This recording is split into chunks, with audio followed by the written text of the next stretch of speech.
이번에는 원유 시장으로 한번 넘어가 보겠습니다. 일단 어느 정도 반등했었던 WTI 가격이 지난주에 43달러까지 다시 내려오는 모습이었는데 원유 시장에는 어떤 영향이 유가 하락을 이끌었는지 김윤혜 연구원이 한번 설명해 주실까요? 네, 해외 선물에서도 높은 변동성을 자랑하는 WTI가 지난주에도 큰 폭의 하락을 하는 모습이었습니다. 지난주는 이제 6.54% 하락한 44.60달러로 마감을 했는데요.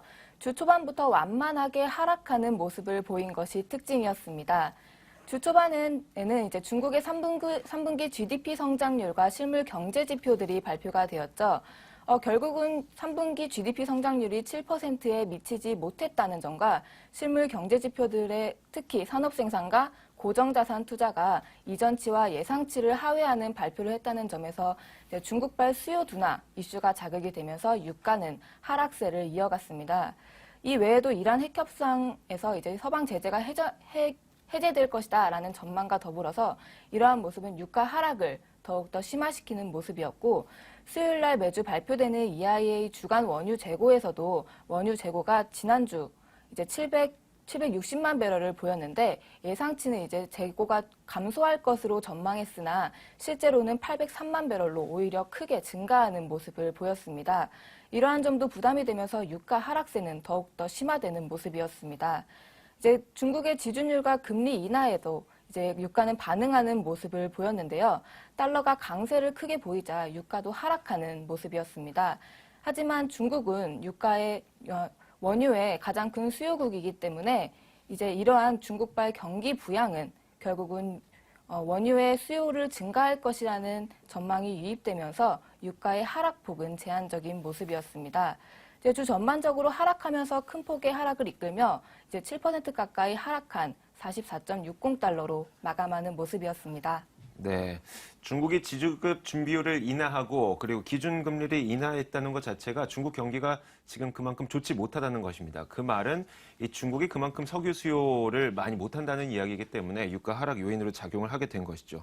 자, 이제 이 원유를 제외한 나머지 에너지 시장에 대한 이야기를 한번 해볼 텐데 신동국 대표는 지금까지 천연가스에 대한 이야기를 많이 해주셨어요. 예. 오늘도 같은 건가요? 에너지는 오늘도 천연가스를 네. 말씀을 드리려고 합니다. 다른 가솔린이나 이런 부분들도 있지만 아무래도 네. 원유 다음에는 천연가스로 관심이 많으실 거기 때문에 천연가스를 주로 말씀을 드리고요.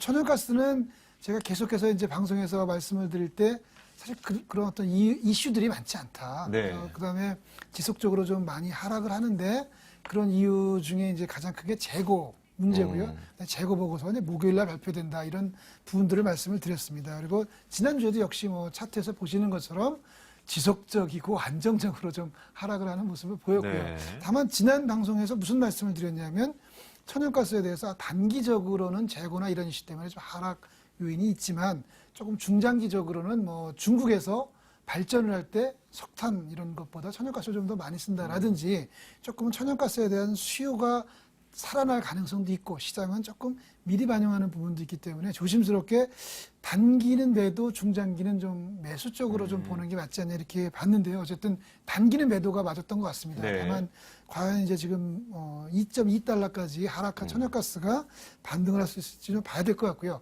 일단 지난주까지는 재고로 하락을 했고 네. 이번 주는 좀 살펴보겠습니다. 네, 알겠습니다. 자, 이제 전망을 들어볼게요. 에너지 시장의 이번 주 전망은 어떻습니까? 예, 유가에 대해서는 저희는 이번 주에도 사실은 조금 상승 쪽으로 많이 봅니다. 제가 방송에서 유가가 큰 폭으로 등락을 보이는 가운데 지속적으로 말씀을 드리는 게 그동안의 시장과는 달리 조금은 좀 이 공급 측면에서 좀 많이 보자 이런 얘기를 했었고요. 네. 그다음에 이제 오늘은 이제 그런 이슈 말고도 사실 지난주에 우리가 베네수엘라에서 있었던 컨퍼런스, 학술대회다, 특별 회담이다 이렇게 표현하는데 거기에서 베네수엘라에서 사실 제안했던 게 이제 밴드라는 게 얼마나 의미가 있는지 모르겠습니다만 네. 이제 88달러다.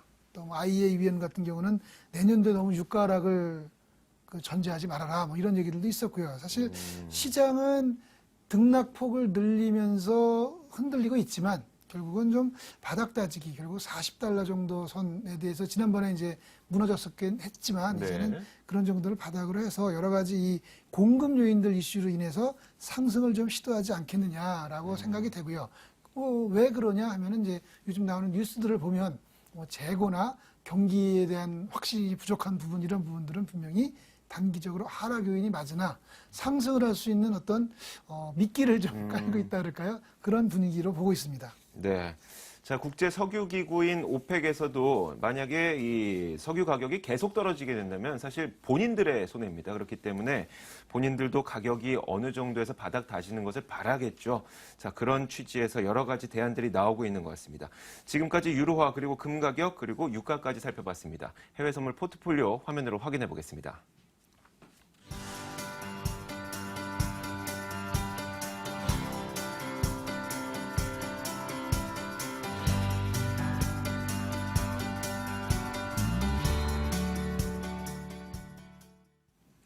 자, 이제 마지막